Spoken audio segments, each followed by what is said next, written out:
Kia ora koutou everybody, ko Karaskeli Vaitoku Ingoa, Chair of ANZEA, to welcome you all here for this Kai and Korero session featuring the wonderful Anne Dowden. I will just open us up with a karakia and then I'll hand over to Anne.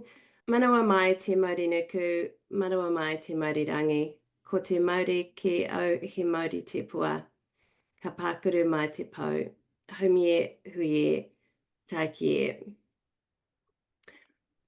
All right, yes, as I said, thank you for all being here, and I'm going to just hand the talking stick over to you now. Tēnā koutou katoa, no Otipoti aho, no Atereria au, e noho ana au ki Motu Kairangi, ko Anne Dowden taku ingoa, he kairangi aho aro matai au, tēnā koutou. So my name is Anne Dowden and I hail from the mighty Otipoti Dunedin, but I'm also a rare breed because I'm an Australian New Zealander, whatever that means. It means my family's Australian, but I actually was born here. And I live in Motu Kairangi, which is the peninsula by the airport in Wellington. And I identify myself as an evaluator, and I'm very passionate about it, and I struggle to do other kind of work. That's challenging right now, actually, but it's lovely to be here today, and I'm really excited that so many interested people have come today. So today, what we want to talk about is about an evaluation framework, and particularly why we have them, and what's included at the very least in an evaluation framework.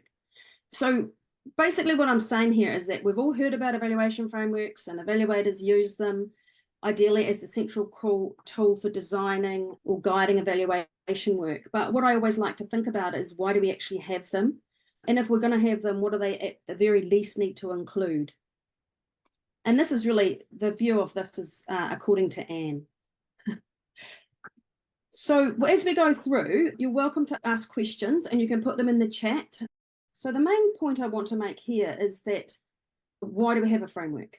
So what I think about a framework as is a structure. It's just a collection of information and often evaluation tools that we actually put together in evaluations. And we use that as a way to provide a shared understanding and to a record of what we're actually planning to do next. And if we don't have that, then it's all a bit of it might be in one person's head. It's difficult if there's a team, but I still but why? Why do we have it? What's this magical thing? So basically what I'd like to think about the framework is it's your guide, okay? If you're running the evaluation, this is telling you everything that was agreed at the beginning, and all the kind of key information is in there. So it should actually be a record of what you're evaluating, why you're doing the evaluation, how you evaluate, such as the philosophies you want to follow, and the cultural approaches that you'd like to follow, and then also details such as who, what, when, how will be used. So that's sort of things that you can guide you. And then I'd like the next slide. So I actually think that if you have the right framework, it actually guides the entire evaluation. And that means all the details of how you design all of your evaluation ethos. That's the next slide, to number 9. And also the evaluation method, all your data collection tools. If you need to reprioritize the evaluation suddenly because there's a limited time frame, or there is suddenly emergent issues you've got to deal with. So the use of the evaluation framework and how you go about that is a huge amount of work, and it's like a whole other project in itself. I could teach you that in several workshops. So if you'd like to go to slide 10, I'm just going to say that the main idea is we have one to guide us, and I want to spend the rest of the session all about looking at what it is that we're going to include in a basic evaluation framework. But I just wanted to give you a feel of why on earth we even have them. So if we go to slide 11, the idea is, what have we got to include in them? How we'll use it, that's going to have to be another time. So if you'd like to do the next slide, which is 12, that would be great. So in my absolute distillation of what is the most fundamental parts of an evaluation framework. I came up with 3 things. Now, really, an evaluation framework can be many things. It can be done in many ways. This is just trying to get down to the real basics of what you've got to have. I've taken a look at the betterevaluation.org just to remind myself that I'm not talking about completely off the wall things. It actually does fit in with what's on there. So the first point we have is looking at intention. The second one is defining what is good or valued. And the third part of it is definitions or descriptions of your evaluation intent and questions. Okay. So the first part's a value, and what I mean by value band is that fancy evaluation word meaning the thing that you're evaluating. So it could be a strategy, it could be a little tiny program, it could be an entire sector of activity, it could be anything. So whatever it is, you want to define it. So if we go to slide 13, this is the first part. Describe your evaluand. Now, honestly, I don't really care how you do it. And it can be in as much detail or as little detail as you want. But it's important to describe the thing. It's really useful if you also include a problem definition. And what I mean by that is this project, strategy, whatever, is trying to solve X, Y, and Z, because that is actually easier for people to understand its intentions. You should always include what it does. Ideally, you want to also just include the strategic context of this thing. So does it have a national or a sector-wide or an agency strategy that you can connect it to? And how might it contribute to that? Is it like really peripheral? Is it the main thing that contributes to those strategic goals? That sort of is quite contextual. And then I like to get down into more detail of like, okay, is there a hierarchy of outcomes or a theory of change or a logic diagram? You'll notice I don't really care what the term is, just actually do it.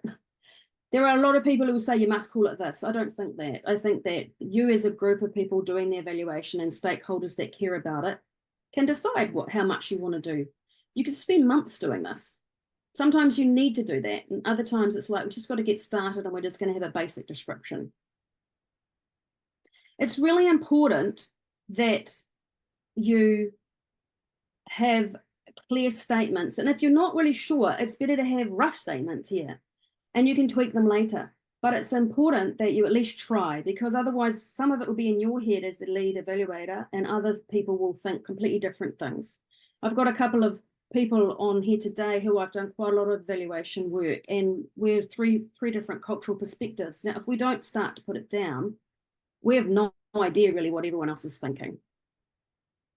This is seen in the Better Evaluation Framework in Define. This is just a really simple example of what you might want to put in if you were going to do a one-page description of your project, your evaluation, and what it's trying to achieve. This is actually something that I've used lots and lots of times, and it's a short one-page rubric that Judy Oakton did, and I noticed that's from over 10 years ago. And I've tweaked it over the years and shared this with my clients, because actually explaining the solution, the problem, that project need part, and then describing the project is really important, because that can be completely vague. And then you can describe a little more about what are your inputs, outputs, and activities. But really, it's the green stuff that as evaluators that you should be working on. I find, however, that I'm very often doing the blue part too, because that's not actually that clear. And until I ask lots of questions, it doesn't become apparent often to the group of people I'm working with that they don't have that clear. Another way of looking at it is next slide, is a super duper simple logic model. It's not very common they're this simple, but I just wanted to share one just so you guys know what I mean by this. You'll see up the top, I've got like national goals that it just contributes to this little diagram here. And I've got a few things along the bottom of the side that tells you some time frame. We've got like the main people will change will be getting a new awareness, new knowledge, new attitudes, change in behavior. They actually impact other people. So it's not super simplistic, but it's just a simple idea. So we're still in number one. We're still trying to describe this thing. Okay, so then a good framework. Number two, is actually going to describe what you mean by good or what you value or what is success. And again, here, I really don't care how you do it. Just do it as best you can.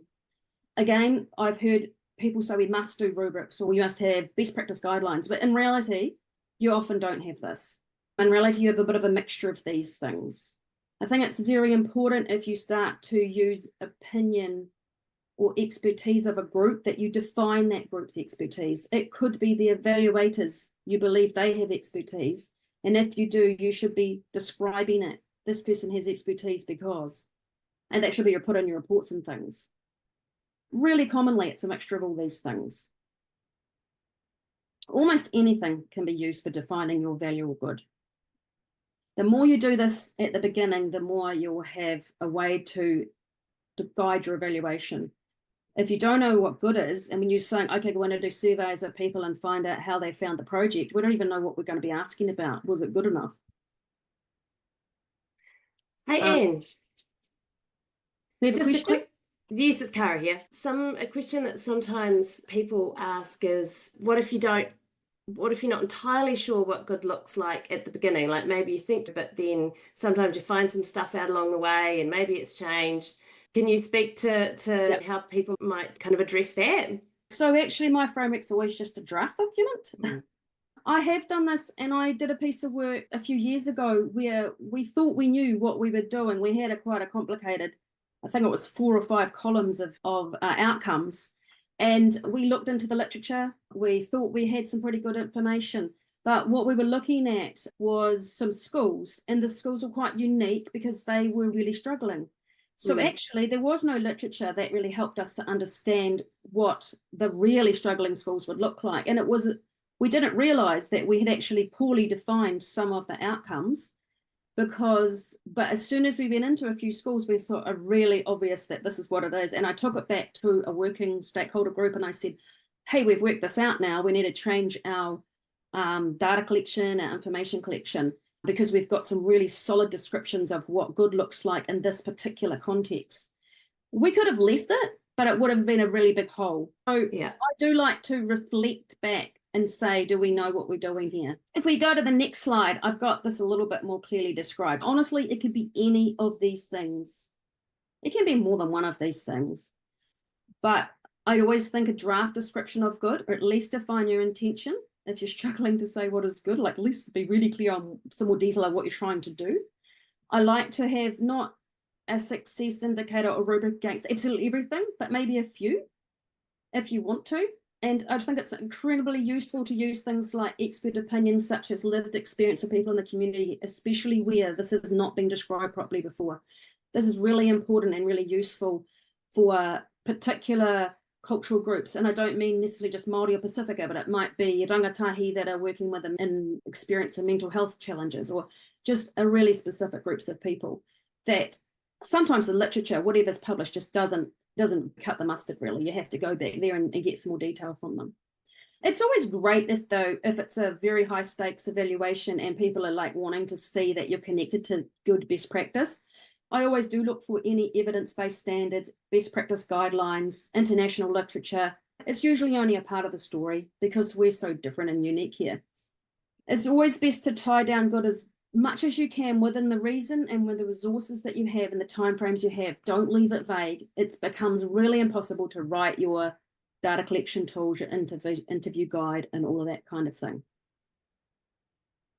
This sits in with the kind of better evaluation concept of frame. So frame defining good and success. If you're going to do a good evaluation, you also need to scope up some other aspects, but this is one of the main things. So the point here is that it's super flexible, okay? These are like pretty standard black and white things, but you're going to bring in all your layers of knowledge and your community connections, your cultural understanding that will come all through in here. And that's the flavor that you add, that your stakeholder group can add, that your community can add, depending on how you're running the evaluation. Going to the next slide, the third part that we need of a good framework is a very clear intent for the evaluation. Okay, so we talked about the describing the evaluand, the thing. We talked about what is good when this thing is doing well, but now we need to be really clear on what it is the evaluation is trying to do. So this is where I think it's really important to describe the intention of the evaluation, some main questions, and any main ideal methodologies that you've got. The evaluation intent and main questions should sit within your theory of change. It shouldn't be way outside it, and I'll explain that in a minute. And it should be connected to the evaluand description. So again, the evaluand's doing these things. That's what we're looking at. We're not looking at some other thing that's way outside the scope of what that activity the evaluand can be doing. And your evaluation intention and questions should be time-bound. So they should be looking at piloting period or the proof of concept or the implementation, or they might be looking at impact assessment of a mature program. Over a long period, the evaluation could cover all these things, but it should be really clear what you're talking about when you're talking about it. So here is what I mean by located within. So if we go to the next slide, you can have a question that says, see if you see the green part there, where first of all, we're just going, how well has the rangatahi gained new knowledge? Okay, it's not asking a question that's outside your logic model, it's right in the middle. Next slide, please.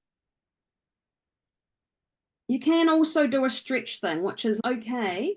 We've got knowledge change, attitudes change, and we've got this big behavior change. So it's stretch. It'd be nice to ask a question that actually goes, well, what if it goes really well and we find out more things? So it's all right to have a stretch question, but what you should not have is a question that the evaluation is trying to prove that's way outside the sphere of influence of that evaluation. So you should be avoiding like, what is the national rate of this or that, if it's not in the sphere of the evaluations, the evaluand, the thing you're evaluating's way of influencing it. And this might be something that we can come back to afterwards, but your point here, which I think many of us would agree with you on if we've been doing evaluation for a while, I think what we have also experienced is this great aspiration for impact and how we're going to do this thing and we'll have this magical impact. And whether or not you want to speak to that now, or if you want to kind of park that to talk about at the end. I can speak to that now. And so I guess what I'm doing here in all of the description I've got here, if we go to slide 15, if you can pop it to slide 15 again. Oh, which is that backwards or forwards? Sorry. Oh, back 15. Yes, sorry. Let me look at the right screen. There we go. And so yes. Here, your question was, what's the impact? So we're saying that in here, that little thing is actually going to change a few things, potentially could change some things right up to increased safe behavior in the region, right? But we're saying that we wouldn't be wanting to measure impact like much higher than that because it's only going to contribute tangentially. And if you don't see a change, that does not mean that this program, evaluand, is failing. It just means that we need to consider all of the other things that are contributing to it together. So it'd be more of a meta evaluation or as little evaluations, or a different type of evaluation, a strategic level one, looking at everything that's impacting. Does that perhaps, yeah, and I think perhaps that's where as well a little bit of sometimes if you're the person who's been asked to do the evaluation, a little bit of gentle education in those early stages to say, we can't prove that you have had these certain things because of the nature of contribution, attribution, but it's a bit of it's a whole can of worms. A whole can of worms, all right. Yeah. But we possibly can pick that up later. All right, sorry to interrupt. I'll go back here. No problem. And we go to the next slide. So basically, I've got a very simple tenet, which is that a good evaluation framework has 3 components. It describes the evaluand intent and hopefully the assumptions, which I'll talk about in a minute. It defines what is good. It's recorded this, and it defines what the evaluation is actually trying to do. I would love to have any more questions anyone's got about any of that or comments about any of that. If you can stick it in the chat, that would be great. Has anybody raised their hand? Actually, we're a small enough group as well that possibly if people even wanted to just take themselves off mute and just ask a question directly, you're absolutely welcome to do. Libby Easton, sorry. I always want to call you Libby Easton. Kia ora, Libby. Kia ora koutou. And I'm not sure if you're going to be addressing this later on, so I don't know if I'm jumping the gun, but it would be great if at some point you could say something about the similarities and differences between an evaluation framework for a one-off evaluation, like what this is about, versus a monitoring and evaluation framework for ongoing within organization M&E, because that's more what I do. So yeah, it would be great to have your thoughts about that. That sounds good. No, I don't think this is only about little ones. I've just given it examples by that. I still think the same thing goes. So your evaluand would be the whole organization's intent. So your evaluand is just describing your evaluand, thinking more logically about what is it, what's in the scope, what's the evaluand do, and then defining what is good in relation to that. Does that make sense? This can be scaled up or down, and it's just a lot more thinking required. Yeah, thanks, I'll just Anne. take my screen share off just for the moment so we can all see each other while we're having a bit of a chat. Charles, you've got your hand up too. Yes, kia ora. Thank you so much for the presentation. I just wanted to tackle your suggestion the other time. When our program teams design their programs, the goal is that they're all contributing to the national effort. So whilst our program is not directly measuring what the national is addressing, we must acknowledge that we are contributing to that. Yeah, absolutely. Right? And then just mention that somewhere in the report that we can't lay attribution to what the national would be, but yet we recognize other partners doing the same thing to contribute to the national effort. Yeah. I agree, Charles, and I find sometimes that I like to put even a few more stretch questions, what I described a stretch question in there, because sometimes, especially with a new type of program that's got a really amazing operational team, they get to those stretch questions quite quickly and you're surprised, and you actually can show national impact if you make sure you follow up the logic all the way up to the national framework. Libby, you asked about monitoring and evaluation. I still think this is exactly the same. And so when you have your evaluation questions, it's your monitoring questions, which is trying to monitor good over time. And so defining good in enough layers over what you'd expect early, a little bit later, a little bit later, a little bit later, or when it's more mature or more effective, you'd have rubrics potentially, and then you would have monitoring around each of those boxes in your rubrics.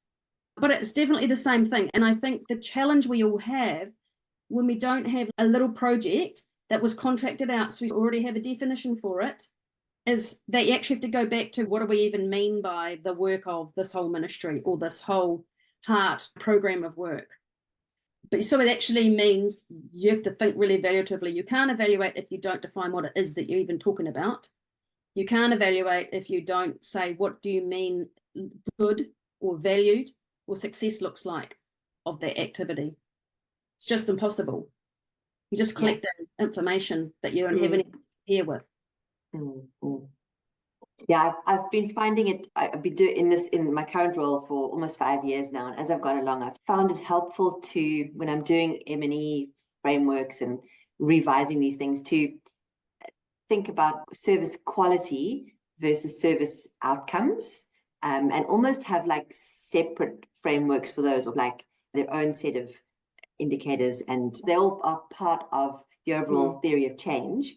But in terms of bringing M&E together, sometimes the quality stuff is more around monitoring, and the outcomes are a combination of monitoring and evaluation. Yeah. Libby, if you were to look at the key evaluation questions that NZQA applies for when they do their EERs for non-university tertiary education organisations, that's very much how it's structured. There's the process questions, which are very much about the quality of the service delivery, and then the outcomes questions, which are around outcomes for learners and other stakeholders. So that's totally consistent with how NZQA have structured their framework, their EQAF, historically. Does anyone think that I'm missing anything that's critical that I haven't put in there. I can tell you if I think it fits in one of those 3 things, or maybe we need a 4th thing.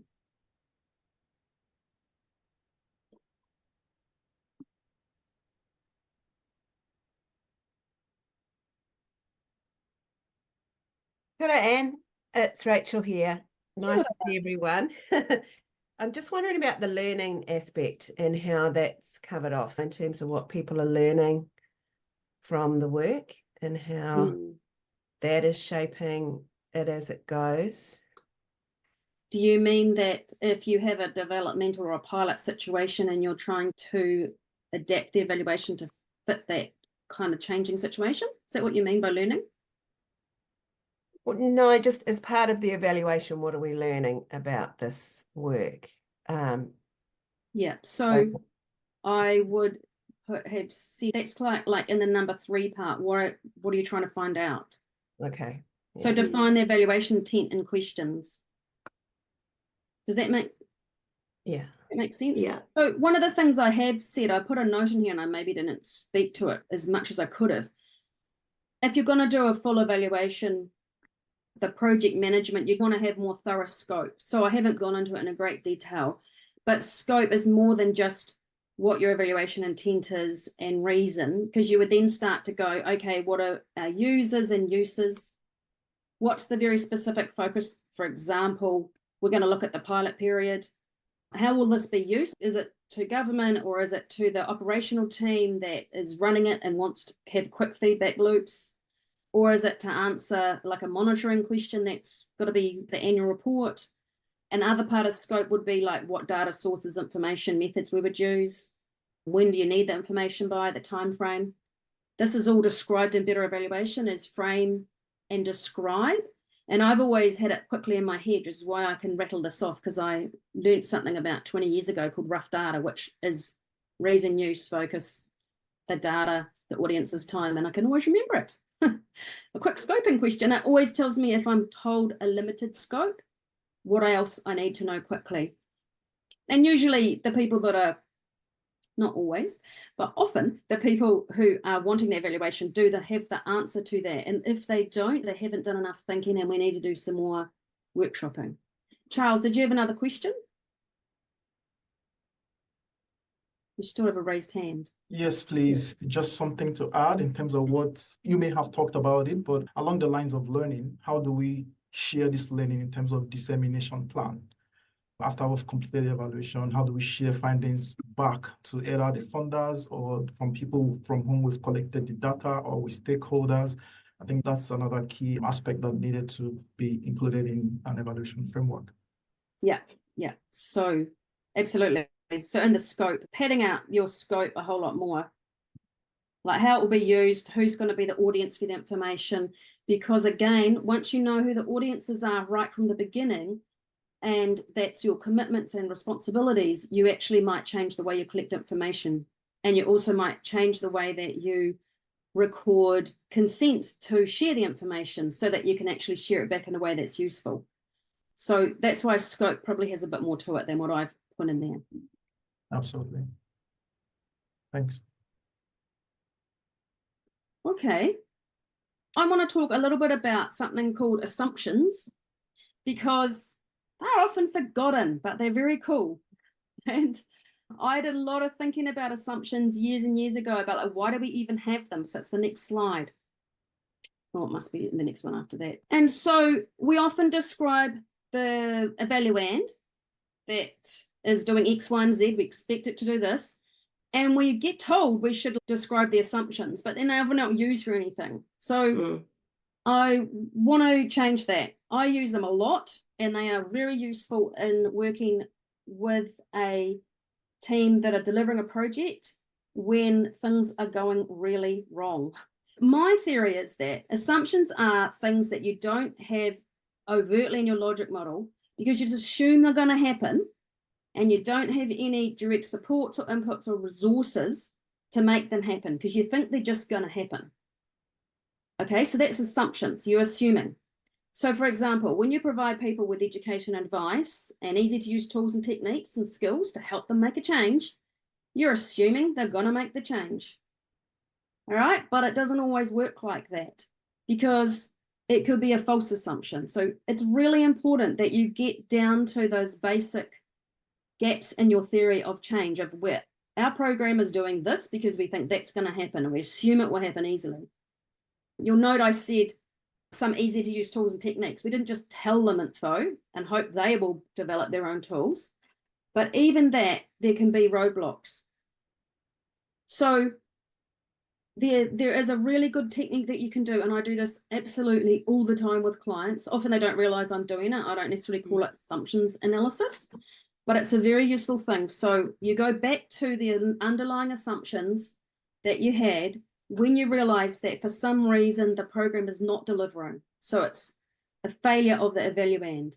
And if you go back and go, hang on, where is it on the logic model where we keep getting failure? That means your logic model needs another step in the middle. And it usually means that you don't have it on your logic model because it wasn't in the operational activities. So they're called false assumptions, and you need to put in extra support, clear explanations, maybe use trusted messengers to get your information across because they don't want to listen to whoever's telling them things. You might also need additional levers or incentives. It could be a carrot or a stick. But that means you need extra things. It's incredibly powerful, and it's really looks like magic when you do this for your clients. So you have your logic model and you have all these assumptions. They forget that they did that work with you a year ago or 2 months ago, or whatever it is. And when everything's going wrong, you can pull this back out and say, we think this is where it's going wrong. Does that mean we need to do X? And usually if you've got an operational team or people who understand what's going on the ground, they are quick to tell you lots of stories about, oh, but it worked with this person. And if you analyze why it worked with that person, you find that person had reason to trust the messenger more, or a reason they had more time, or they felt more motivated to make the change. And so what you're trying to do is think about how do you motivate all the other people to make the change or whatever. It's really common, this. You'll see it in a lot of places where government agencies will be putting out advice, best practice guidelines, and just assume it will be picked up. But in reality, there's just not enough extra resource given to those people working at the coalface, or they don't have the skills. I've seen it many a times with, and I know that Teresa Taylor and Dearly Tongatea will confirm this too, whereby somebody does this great training for Pākehā and just assumes that everyone else is just going to adapt it and make it ready for their people. And it's a very high level piece of work to do that. And secondly, they are asked to do, a lot of people are asked to do this all the time, and it's too much. So that's a little bit about assumptions. Does anyone have any questions about that, what I mean by that?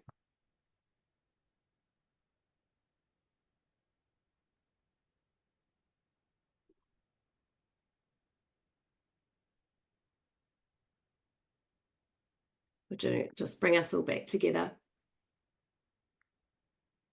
And I just want to say I'm thrilled that you have taken a bit of time to spotlight the critical importance of assumptions. I too have a passion for assumptions and the fact that they're not often given enough thought. And I think this is a really nice way of framing how you can really dive into or lean into areas on the theory of change or the program logic where there might be, issues cropping up, and how you're saying is off. What it's probably speaking to is that there's probably a couple of steps in there that weren't thought out. Yeah. And I often say a lot of them too, this is actually just more of a bit of advice for people. And if you're fortunate to be in the room developing a program logic, even if it's online, but you've got a colleague who's familiar with the process of developing a program logic, it can be really helpful to have one person listening in and catching the little statements that sound like the underlying assumptions that sit behind the theory of change for the intervention. Because often if you're busy kind of building the program logic or facilitating that process, it's quite hard to do both at the same time. But often that's where they come out. If you record the session, it's another way that you can go back and review for that. But just a little tip, that's always where often it tends to come out, in that when you're trying to unpack what's the evaluand, if you're using a program logic to help you do that. So a couple of people asked questions. Laurie's asked one. I will often workshop or bring to a workshop as an outcome framework, but What I do to get people talking about assumptions is I try and get them to describe what they imagine or they have seen happen. Again, so you say, okay, so how does that work? When they go to this training program, then what happens? And would you think they would be in a position to make that change? And then what happens? And then what? So just try and get them to describe it. And you're like, there's something just roll off their tongues. It's really quite common.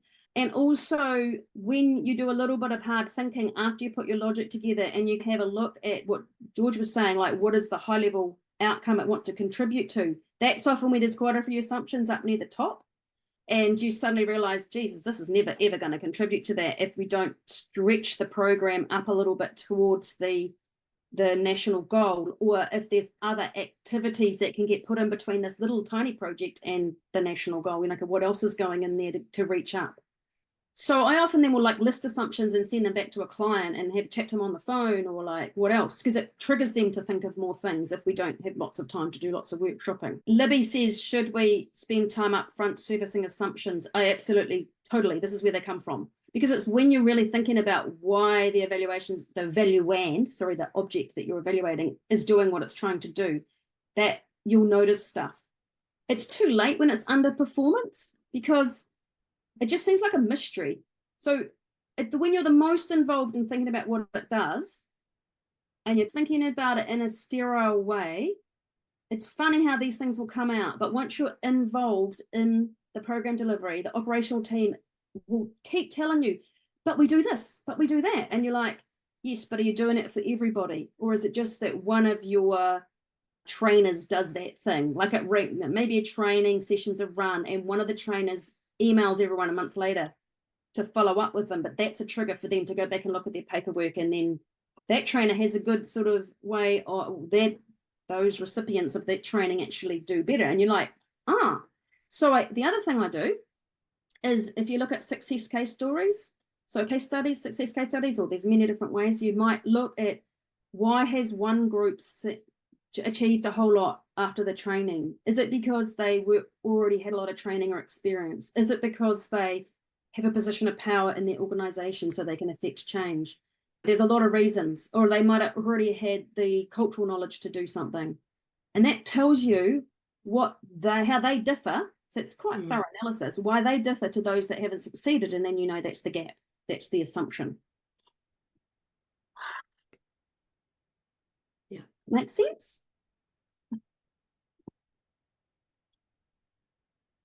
I think similarly to Anne, sometimes when you've got people, if you've got a program that's actually excelling, like doing better than you expected, it's actually also really useful to look at what were the assumptions underlying that, and that can be as equally useful a learning opportunity to either accelerate or lean into that some more, or realize that's actually quite specific to that context. And so in fact, those core assumptions are totally reasonable. You know, if it was something, if it was a pilot program versus something that might be scaling. And it can actually be an opportunity to go, we don't need to do as much hand holding, because this context, these people is like ready to go. We just have to give them a bit more information, and they're very motivated and very skilled, and the change will happen. I know we're talking a bit esoterically here, but I'm imagining programs. Hopefully you guys are too when you're listening to me. That's most of the things I was going to talk about today. I can talk a whole lot more about how you use evaluation frameworks right throughout the whole project. This talk today is based on part of a free workshop I gave in an evaluation conference a couple of years ago. And I haven't looked at the rest of it recently, but there's quite a lot we can follow up on it if you want to. And in that free workshop, I also looked at red flags about when you know your evaluation's going wrong and how come you know, things to look out for. So we're going to ask you just a few questions about if you find these kind of group sessions useful and what you value out of getting them from ANZEA, because we'd like to know more about doing more. The other thing too is we do really encourage people to come to the conference if you're able to in November. The theme is the manner enhancing role of evaluation, with a particular focus on celebrating the wisdom from our whole Oceania region. We think that we do really fantastic, outstanding work in this part of the world, and so we really want to be able to share and showcase and learn from one another at the conference. So we really hope that you can make it. All right, yeah, we hope to see you at the October one. There was another one in November, I think, Anne, that you'll be delivering. Otherwise, we might see some of you in person, which will be wonderful, up in Auckland for the conference. Otherwise, I'll close us out with a karakia, and thanks again all for making the time to join us today. Kia tau, kia tātou katoa. Te aroha o tētahi ki tētahi. Me ngana manaakitanga o te wā, haumi e, hui e, taiki e. Ka kite everybody. Ka kite anō.